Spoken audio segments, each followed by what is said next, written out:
afternoon, everyone. Good evening, everybody, and welcome to RAMP, Real Access Motivates Progress weekly live podcast. We have a great show for you tonight. We are going to be talking to Jenny Siegel and her mom, Barb, all about navigating the world from a wheelchair. And wait till you hear all the wonderful, fabulous things that Jenny does from her wheelchair. Welcome, ladies. Welcome to the show. Hi. Thanks for having us. Yes. Oh, I'm so excited about the show tonight, and I can't wait for everybody to meet you guys. Jenny, let's start with you. Why don't you tell everybody a little bit about yourself, and we'll go from there. Absolutely. Well, me in a nutshell, I'll try to keep it in a nutshell for you guys. But I'm a 38-year-old quadriplegic. I was paralyzed at 9 months of age due to transverse myelitis. I was originally paralyzed from my neck down, but with a lot of assistance from my mom right here with me, the rest of my family, doctors, therapists, I've been able to regain partial use of my upper body, which allows me to live fairly independently. I own my own home. I drive my own car. I'm a sports producer out here for Altitude Sports. It's a regional sports network here in Denver. We cover the Colorado Avalanche, the Denver Nuggets, Colorado Mammoth, Colorado Rapids. And recently I started doing producing on our digital side as well. So I produce and manage content on our Facebook, Instagram, Twitter pages. And when the pandemic wasn't going on, unfortunately, I also worked for the Colorado Rockies. I was an editor and replay operator for them. Like whenever, I can't say Nolan Arenado anymore, Trevor Story hits a home run, I would be the one that would replay that highlight. It would go out on the scoreboard.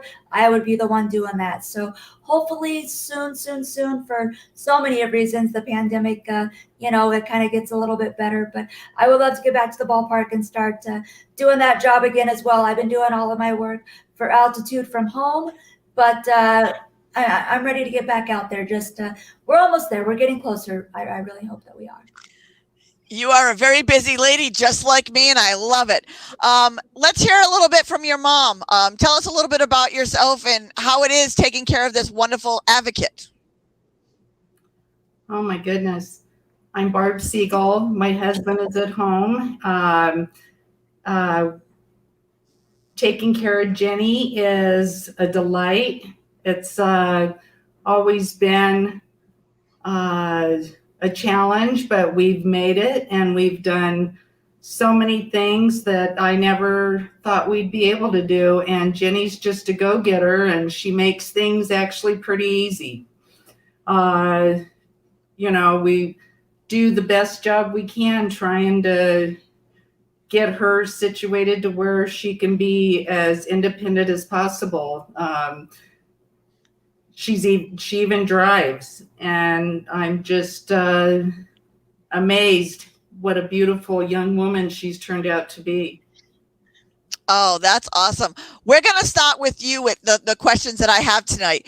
I know that Jenny was paralyzed as of 9 months old. So tell me a little bit about how that all came about and what happened, in case, so the viewers know exactly what happened. So from your point of view, just having a baby and going through all this, tell us what all that was like.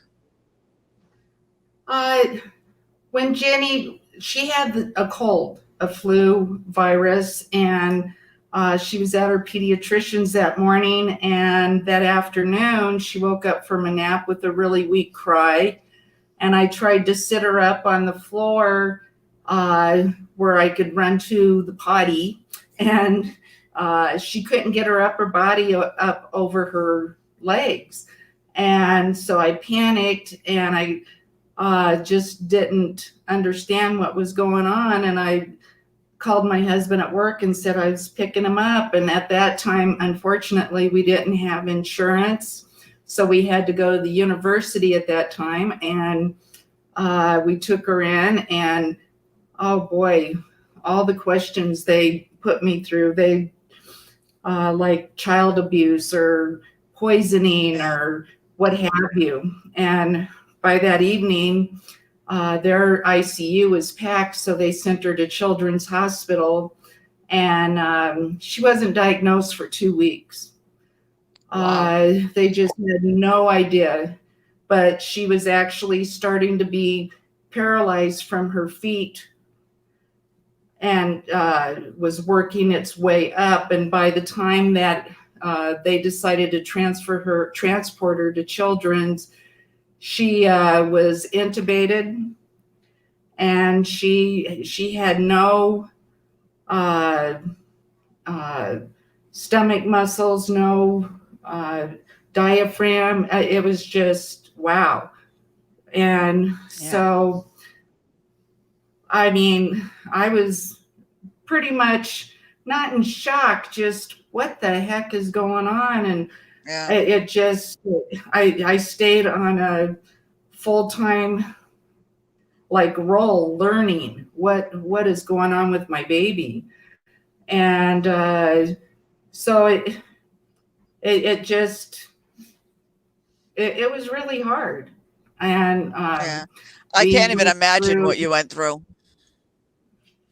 It was hard. And my other daughter, she's 21 months older than Jen. So, we're trying to find places for her to go where we could be at the hospital. My husband had to work, and it was just all a crazy situation. And he made too much money for her to get any, benefits to cover all of her first hospital bill was in the hundreds of thousands. And she was in ICU for 2.5 months and had wonderful care at Children's. They trained me how to deep suction, how to do all of the things that I needed to do to keep her home. And they said she had to eat before she could go home. And anyway, we went home. And as time went on, she would have different episodes where we'd end up in ICU for RSV, for pneumonia. It was crazy. And my other daughter, she had grand mal and petit mal seizures. And so if I wasn't with Jenny there, I was with Shannon. Oh, geez. You had your hands full. I'm sorry? I said you definitely had your hands full. Yeah, we did. And there was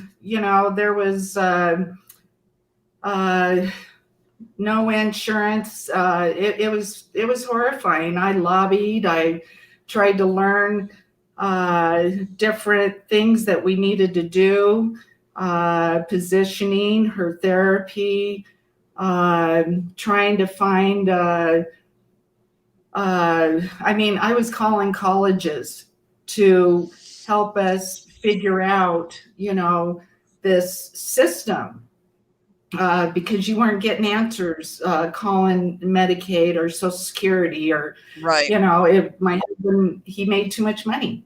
So, we finally got on a waiver where they waived parental wages, because they literally told us the only way we can help you is if you guys get divorced, and then you can go on Medicaid and or get SSI, and then you'd qualify for Medicaid.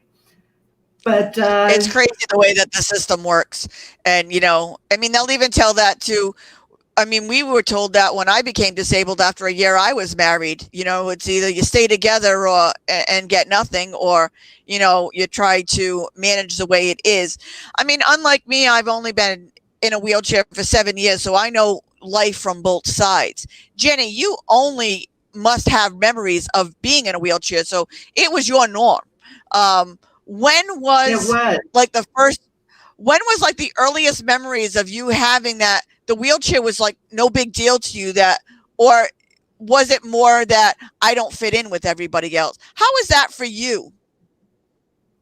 I would have to say that I feel very, very blessed and lucky that, I grew up in the same neighborhood. I went to the same school district throughout my whole stretch of schooling. So I had the same, I had the same friends. My sister's only 21 months older than I. And the way my parents raised me is, you're never going to use the wheelchair as an excuse for anything. That's never going to get in your way. And you're not going to get any, shortcuts for that.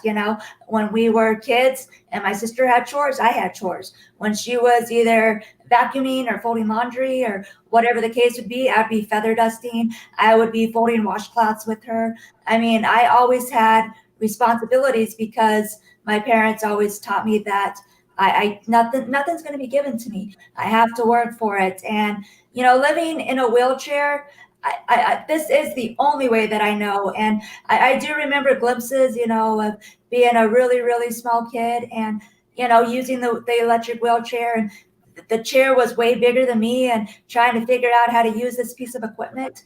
But it never seemed to be that big of an issue from what I remember. And then as I get older, I just remember it was just part of me, when I was outside playing with my sister and my cousins.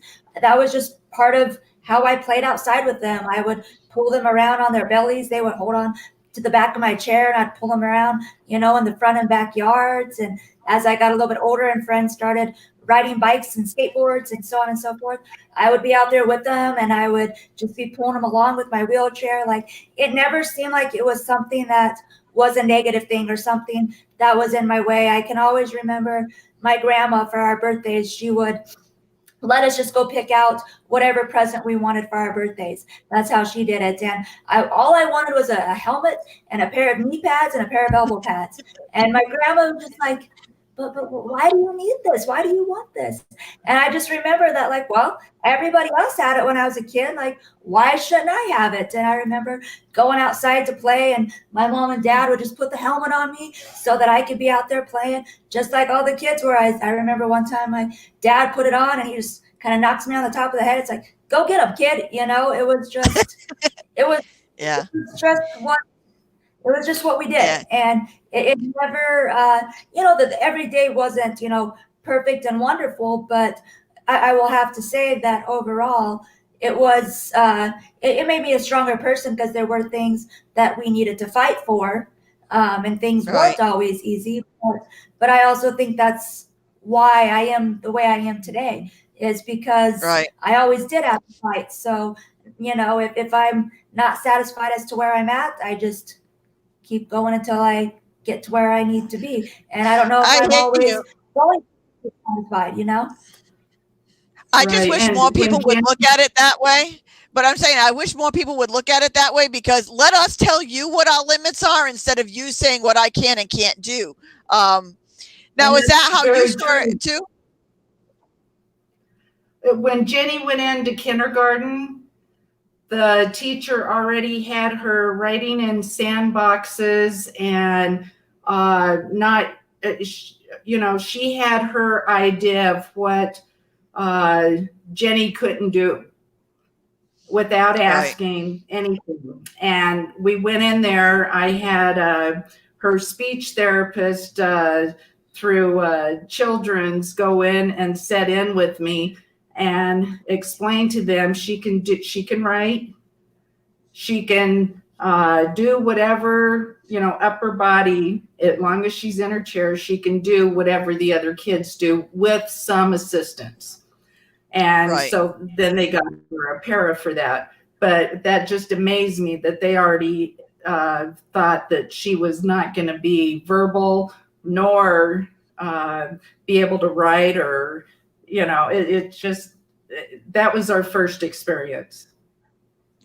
It always amazes me of what people think that I can't do just because I'm sitting down.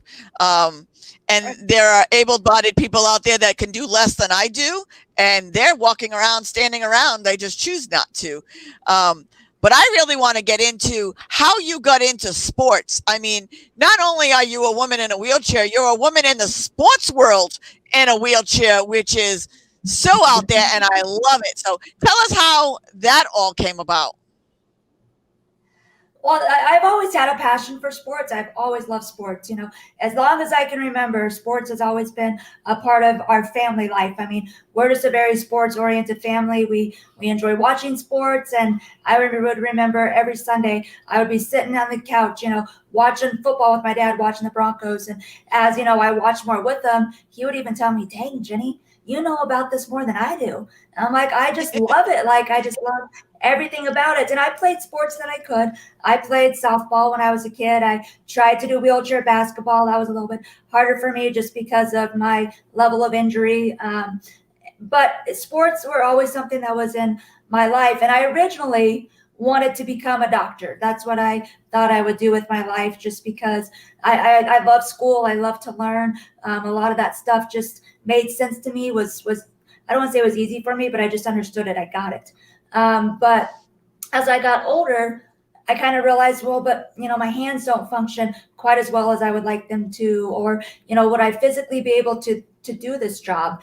And even though I didn't, you know, say I couldn't do it, I just did start to look at other options. And one of the best things that ever happened to me, and I'm still so grateful for it, is when I was a freshman in high school. As soon as I went into high school, I was like, I don't care what it takes. I don't care what it is. All I want to do is get a doggone letter jacket. That's all I want to do is get a letter jacket. And you can get, you know, in my high school, you could get it by lettering academically or with athletics. And even though I did get an academic letter, I wanted more than that. So I saw that there was a meeting for the girls' junior varsity and varsity basketball team. And I was like, well, you know, obviously I can't play, but maybe they would take me on as an assistant or a manager. And honestly, that was the best choice that I ever made, to just go into that meeting and see what would happen, because those coaches, I couldn't be more grateful for them. They made me feel like I belonged on that team just like the rest of those girls. I mean, one time, one of the assistant coaches literally had to fight with the school district because they weren't going to get an accessible bus for me to go on the road trips with the rest of my team. And they said, well, we don't travel without Jenny. So unless you get us a wheelchair accessible bus, you know, we're not going either. And just the way they made me feel like I was a part of that team, it changed so many things for me. And I started to see, well, hey, there are other ways that I can have sports in my life, even though I can't play them. So I started to write for our yearbook team. I started to write for our school newspaper. And that's kind of when I started to think, wow, I could broadcast sports. Sports would be cool to do. So originally I wanted to be the one in front of the camera. I wanted to be the one delivering the news. I wanted to be delivering the stories. And there's a whole lot in behind to how I got to where I am job wise, but I got a lot of wonderful opportunities through internships, and then I met some wonderful people. And Altitude launched the same year I graduated from college, but I didn't. I took a year off because I was Miss Wheelchair Colorado back in 2004. So I didn't pursue a career right away. That's why I did more internships, but I got a chance to get another internship with Altitude.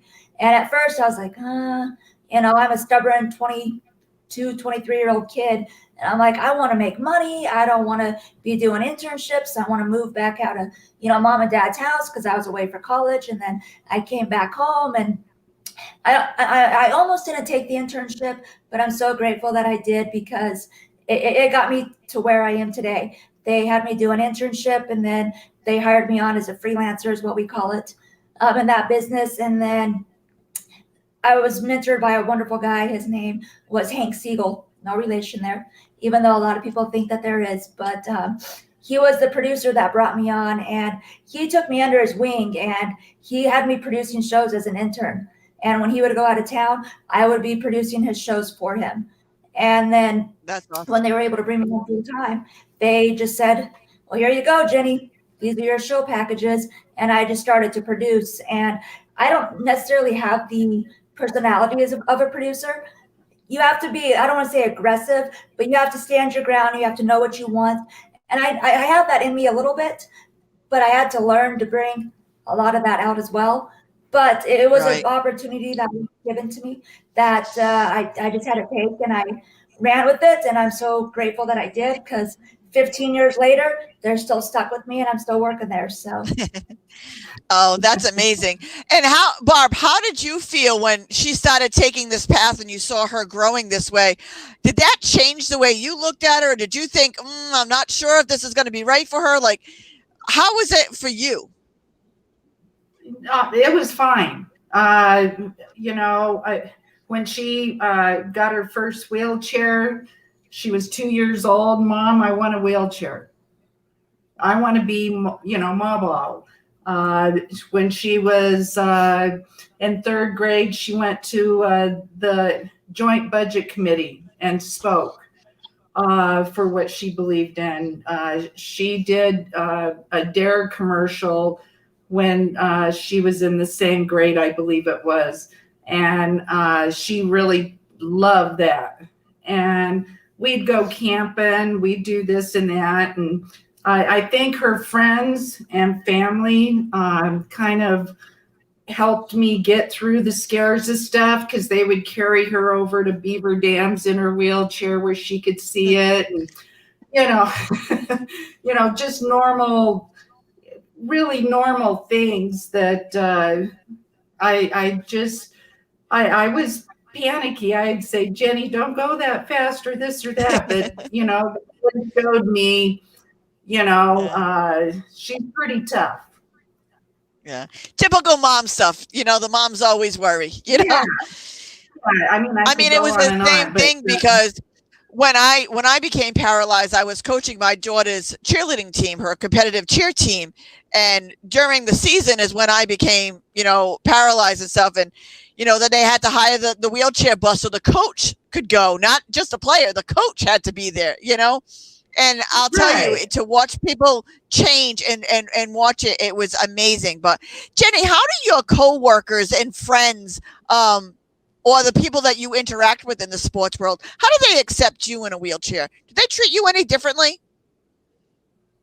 They don't, and that's why I feel so lucky and so blessed. I mean, I work with some pretty big names out here in Denver, and I get more compliments than I would. I mean, obviously, I would never expect them, but I've heard it from many of the people that I work with that, you know what, Jenny? I don't even think of you in a wheelchair. You're just Jenny, And right. I remember this first show I started working on, and again, I'm this small, petite girl, and I'm working with a bunch of former athletes. And one of my favorite stories is I was producing this show, and me and the guy that was on camera, we weren't necessarily seeing eye to eye on things. And, I would try to set up meetings with him, and I would do things by the book, and it wasn't working. And one day we just had an awful show. And after the show, I don't want to say I lost it, but I kind of did a little bit. Like, I went out there and I was like, dude, if you and I are not going to be on the same page, and if we're not going to have an open communication, and we're not going to talk about things, you're going to look dumb every day on air. Because if you're not going to tell me what you want to talk about, I can't give you the B-roll, the video, the graphics. And ever since I had that conversation with him, we have been like so tight. We've been the best. We work so well together. I mean, when I was in a car accident, unfortunately, a couple years ago, he was actually one of the first people that called me. So people that I've been able to work with, like, we've gained mutual respect for each other. And not once have I ever felt like they expected less from me, or that they didn't think that I could do something. Because I work with some pretty big names out here. Sometimes I get intimidated, like, oh my goodness, I'm going to be so-and-so's producer. Like, how am I going to do that for them?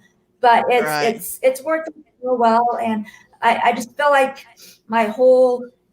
everybody that I work with, my bosses, everybody just has like just a respect for me, and that they know that I work hard, and I don't want anybody to think of me as Jenny in the wheelchair. I just want them to think of me as Jenny, and that's all I am. And I never want to be seen or looked at any differently. And that's been the way it's been forever. That's probably one of the biggest messages that I think that we need to get out there. We fight so hard not to stand out. We fight hard so we can fit in. We don't want to be an inspiration. I'm not inspirational because I get up, get dressed, and I have shoes on. Because trust me, when you don't feel your feet, having shoes on is a really big thing for me because I forget them 90% of the time. But we just want to be like everybody else. You know what I mean? I make mistakes like everybody else. I do things. I happen to be in a wheelchair. The things that I do because I just want to do them and because I can do them, not because I want to be an inspiration or I want to, you know what I mean, make a name for myself, you know?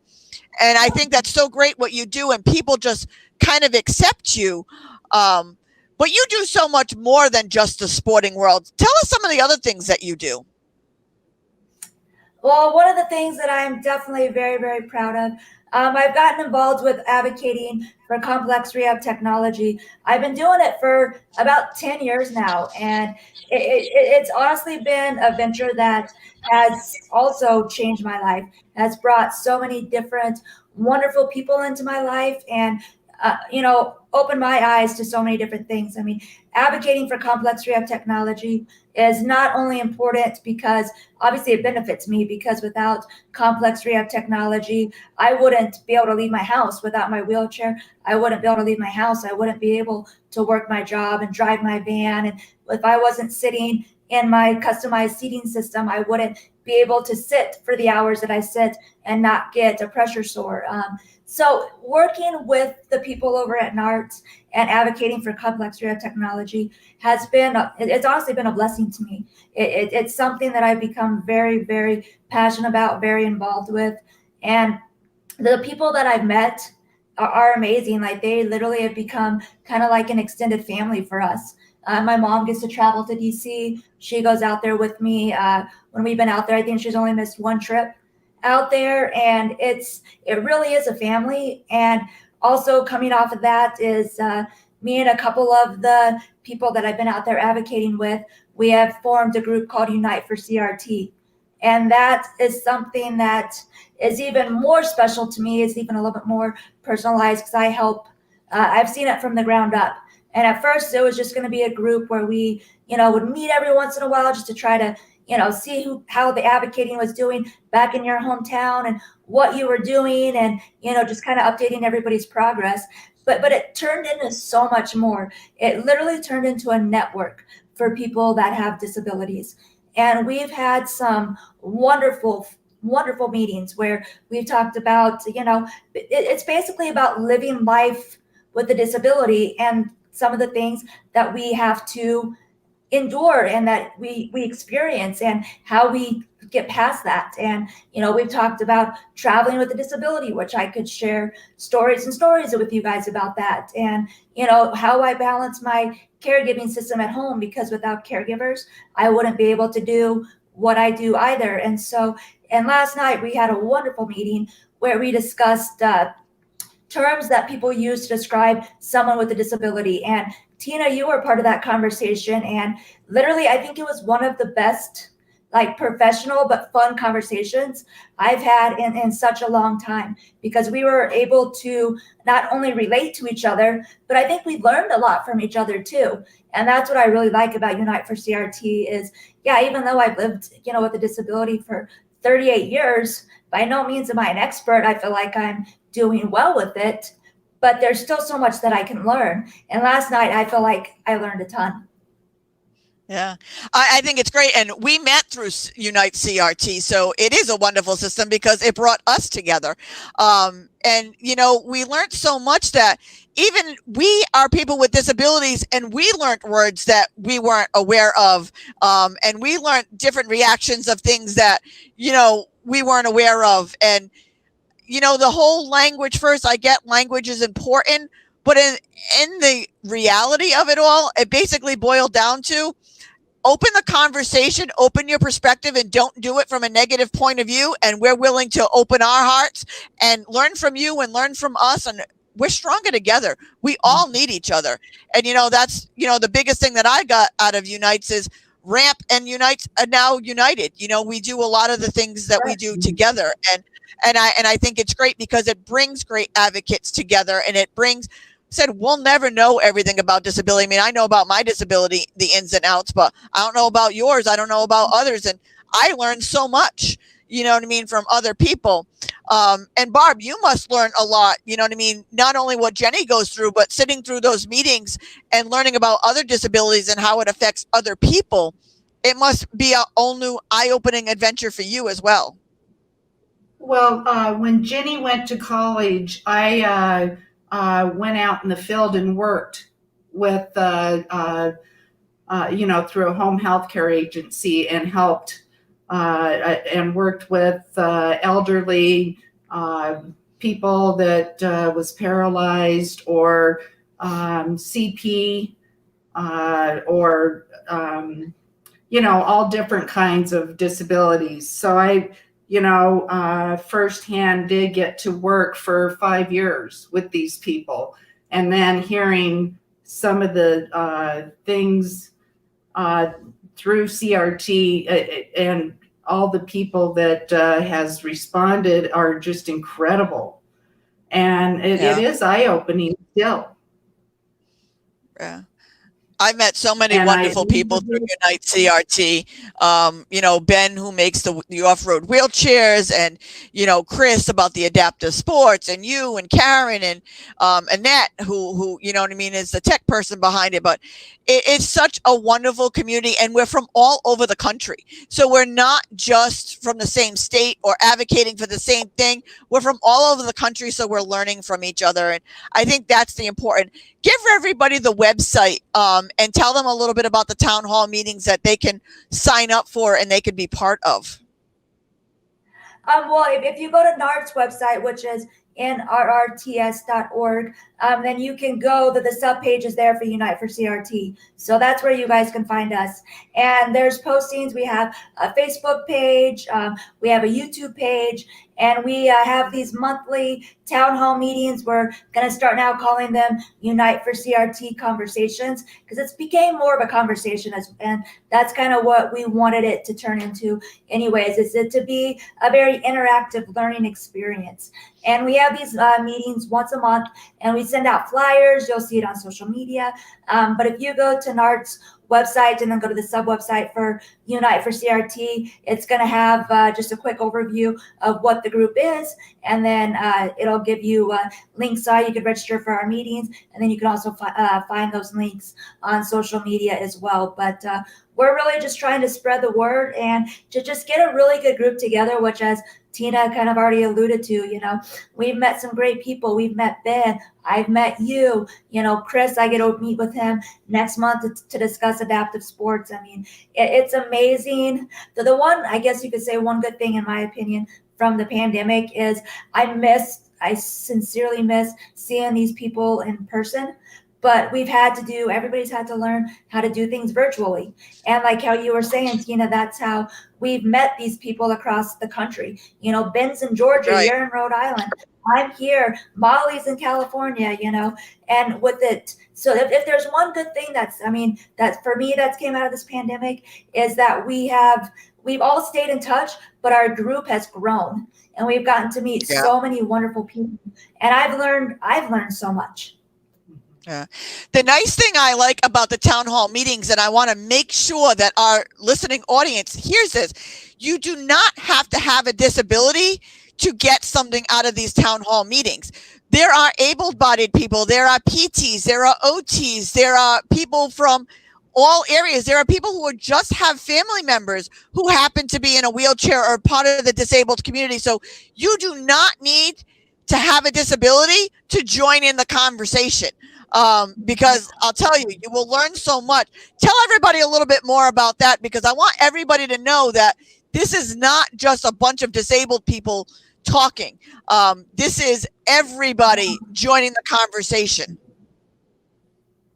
No, absolutely. I mean, it's everybody learning from everyone. And like you said, we have everything from a variety to clinicians, to suppliers, to therapists, to family members. My mom, and she'll join us. And it's just such a wonderful learning experience, because people can relate to one another. Unfortunately, my mom wasn't able to join us last night, but Jen Mendenhall, who was part of that meeting with her daughter Cody, I think the four of us, Cody, me, my mom, and Jen, I think we can learn a lot from each other because Jen is in the same boat as what my mom was in. It's just such a wonderful way for everybody to learn. And we try to make it a fun environment as well. We want to have fun. We want to joke around. We want to have lighthearted conversations. And I'm hoping that that's how it's coming across, is that it's such a welcoming environment. And we've had so many people joining us that I think that's where we're getting to.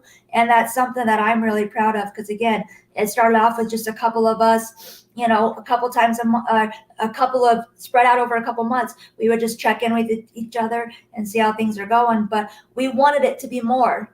And that's how it's turned into where we are. But it's just such a great way to network and meet people and learn. But in the same token, we're having a good time. Like last night, it didn't seem like it was a presentation that I had to prepare for. And yes, I was, I was focused and I did what I needed to do, but it was a lot of fun.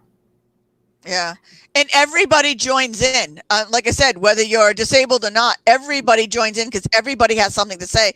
I know I work with a bunch of college students here on many different projects. Actually, one of the college projects that I worked on that we'll hear about next week, they actually started their own business for a lap snap it's a shopping basket that I use for everything.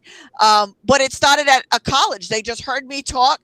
They got more involved, and they're going to be joining the town hall so they can learn more from people across the country. So any age, any person, anybody can get involved in this. And that's the biggest message that I think people should get from this, that you don't have to have a disability to get something out of this or to be part of the conversation.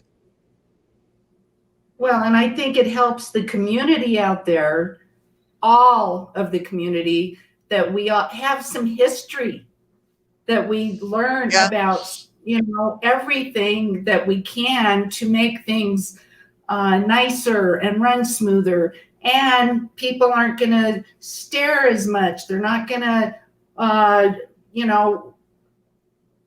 push their way in and, like you can't do anything and, get in your way when you're trying to do something. And, it's just very, very good information. I wished I had it when and after Jenny was paralyzed. I think it's the information is so important as everything else about human life. Yeah. I mean, education and knowledge is power. I've learned that, and I truly believe nobody is maliciously inaccessible or trying to do the wrong thing. I mean, obviously we live in a world where there are some horrible people. But I think the majority of people, they have the best of intentions. They just don't know. And I know so many people just from listening to my podcast every week have learned so much from me. Now joining these town halls and learning so much from other people, I think we're just opening and changing perspectives for people. And that's what we want to do. You know what I mean? We want to work together because the able-bodied and the disabled community, somebody is going to end up in your family as part of the disabled community, whether it's temporary, permanent, at some place, the elderly or whatever. We're all going to be meshing together. Learning about this now makes it so much easier later. What are your thoughts on that, Jenny? I mean, I even brought this up in our meeting last night. I mean, again, I don't see myself as Jenny in a wheelchair. I just see myself as Jenny. And I have my niece and nephew who are 14 and 12, who are literally my world. I love those kids more than anything ever. But I think it's done good things for them to see how I live my life, because they're very accepting of others. And when we are out at a shopping center or whatever, they'll be very aware of where I park my van. Oh, Auntie, don't park there because you don't want someone to block you in. I mean, they've just become so aware of what life is like for me. But it's not like it's a negative thing for them. It's that they've grown up with it and they're very accepting of it. And like my niece, and of course they've been around me, so they understand the things that I need help with. But like one night we were all out to dinner and we were all visiting, obviously prior to the pandemic, and we were all visiting, and without me having to say anything, my niece just opens up a straw, puts it in my glass of water for me, and nobody asked her to do it. And for a 13-year-old, I thought that was pretty cool. She Yeah. just did it on her own. That she just wants to help. And I feel like the more we get out there, the more we talk, the more we educate, it's just going to make people more comfortable in general. And that's what I really like about Unite for CRT is we're trying to just bring people together, whether they're disabled or not. That way we Right. can educate one another and get everybody on a comfort level. And the thing with Unite for CRT, for people that's listening out there, we're always open to topic discussions. So if you have a topic that you want to hear about or that you want to educate us on, please reach out, let us know. Because again, just because we have a group that organizes these meetings, we want to make this as open to everybody as possible. So if there's something you want to learn more about, or you think you could share some knowledge on a wonderful topic, please reach out. Please let us know. Tina was one of our guests, and it was just very enlightening to know everything that she's doing with RAMP and everything that, I mean, I can't even list everything that you're doing because I don't have my notes in front of me, but you're so involved too. So that's what's so great is I learned a ton about you and about what you do. And again, even though I've done this for 38 years, I don't know everything. And let me tell you, after I was done talking with you, I was motivated. I was like, dang, look at Tina go. You know, she has these goals and she has this energy. And that's what's great is we feed off of each other.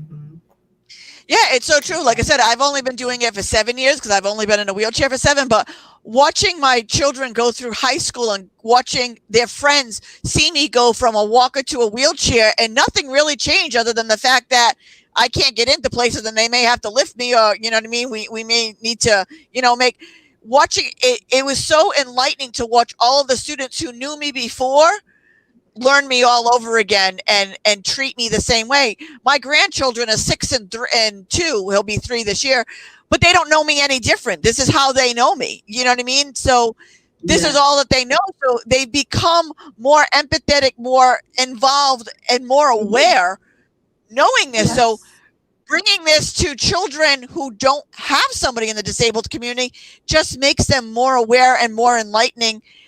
I'll tell you, you can change a child's mind way faster than you can change an adult's mind. So get them as young as possible, involved, and it's better.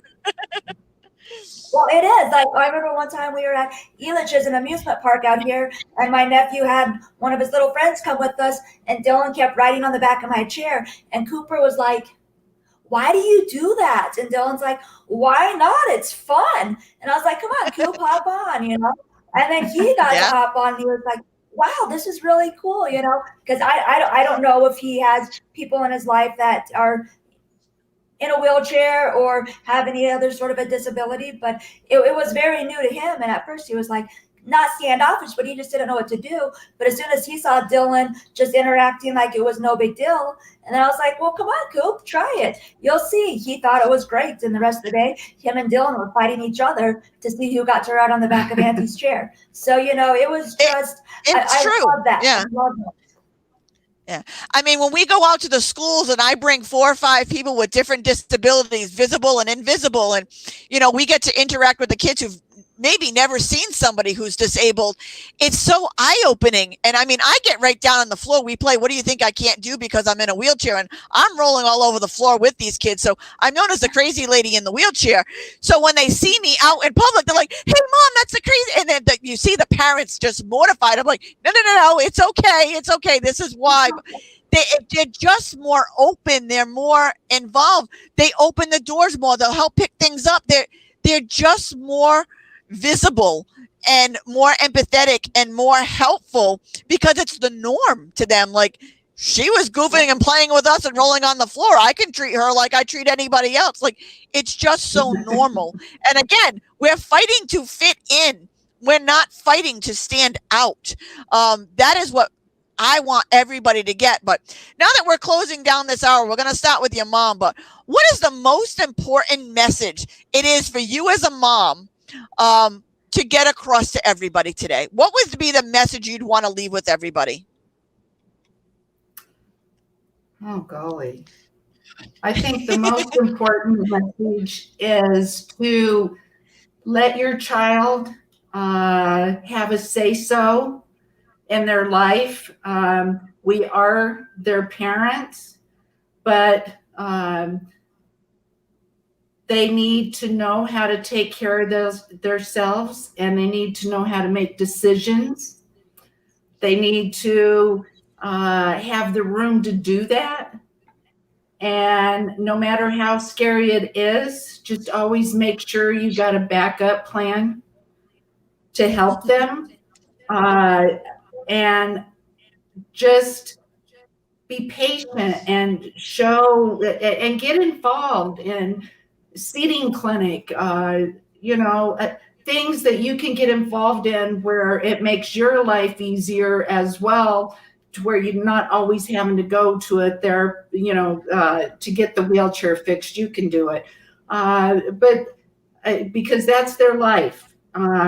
We've blown fuses. We've done many things out there. And if I didn't know it, we'd have to stop everything for Jenny and have to go take care of it. Where being an advocate for her and learning, I mean, it takes a lot. It does take a lot. But I was fortunate enough, it took a lot of hours, a lot of time. I was fortunate enough to, things weren't, materialistic things and all that wasn't that important to me. What was important is making sure that they succeed. And I just thank God every day for the support and, your mindset. I think it's true because I got to raise my kids. They were healthy. I was not, you know what I mean? I don't know what you consider normal, but I wasn't in a wheelchair. You have the hopes and dreams of the kids, but you still got to let them fail. You got to let them try their things. You got to let them get their bumps and bruises. And raising children with disabilities is the same thing. You may needed those helmet and knee pads because you fell out of your wheelchair quite a few times. I still do. After 7 years, I am forever falling out of my wheelchair. So I might have needed your knee pads. But we need to, whether your child has a disability or not, you need to push them and you need to let them find their own way and you need to let them fail, but always be there to support them.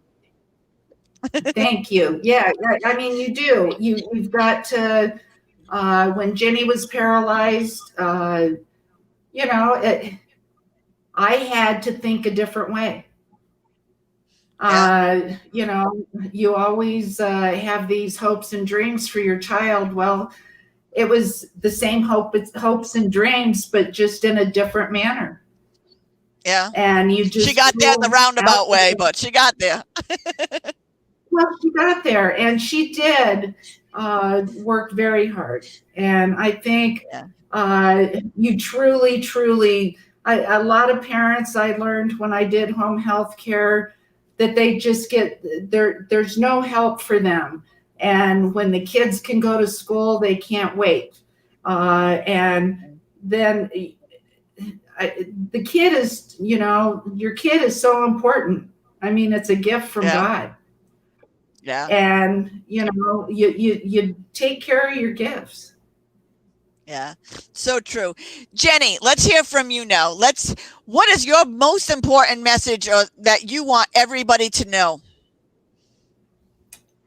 My biggest thing that I always just want everybody to know is it's your life. You live life the way you want to, no matter the circumstances that you're given, no matter the circumstances that you're dealt.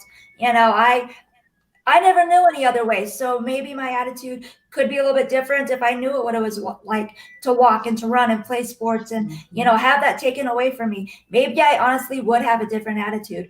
But the way that I see it and the way that I was always raised and the way that the doctors and the therapists and everybody always worked for me was that this is your situation. Now you make the best of it. And I think that has to do with anybody's circumstance, whether it's where they live or what their financial status is, whatever it is. If there's something that you want, don't let people tell you can't do it, or don't let those circumstances be an excuse for you. Use that as a motivator, because you're going to feel so much better about yourself when you're like, hey, look at that. I did go to college. I did graduate. And oh yeah, I do own my own home and I am driving my own car and I'm working the job that I really wanted to because that's what satisfies me. You know, go after what makes you happy and don't let Yeah. people tell you that you can't do it or that you're not able to because of whatever the reason is. Follow your dreams and do what you want because it's your life. If you aren't happy, that's also your fault. So you have Yeah. to do what makes you happy. I 100% agree with you. And going from somebody from living the majority of my life as a walker and then learning how to navigate as a wheelchair, I had two choices: roll in a ball and cry about it, or and waste the rest of my life feeling sorry for myself, or face it head on. I have done way more things from my wheelchair than I ever did when I was walking. I mean, I went rock climbing and skiing and Yeah. surfing, and I've done way more because I've learned that life is too precious. I've learned that no one can live my life but me, and no one makes decision for my life than me. So you can have all of your qualms or whatever, but it's me that has to live my life every day, and it's me that's going to make the most of it. So cry, wallow, whatever, but get over it and move on and make the most of every second that you're here. I truly believe that, and like I said, that's why we get along so well, because I really believe that we're the same person on opposite sides of this great country that we have here. But also, I want to tell everybody that you're a big advocate of our Red Bag Initiative. You guys are red bag carriers as well. If you don't know by now what our red bag is, it's carrying all of your medical information on you at all times that's non-tech based. So it works for whether you're disabled or not disabled. But go to www.rampisinclusion.com and go grab your rad bag today, because it could truly save your life.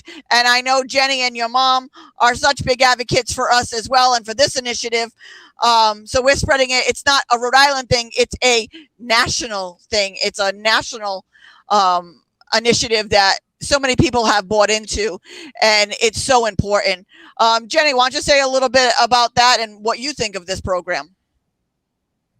I just think it's such a wonderful thing because yes, even though I try to live my life, quote unquote, as normal as I can, there are still things about me that people do need to know if there is an emergency situation. And if I'm not able to describe what I need or what's going on, having that information that someone can easily access and read it and see what's about me, and they don't need to get into my phone and they don't need to do that.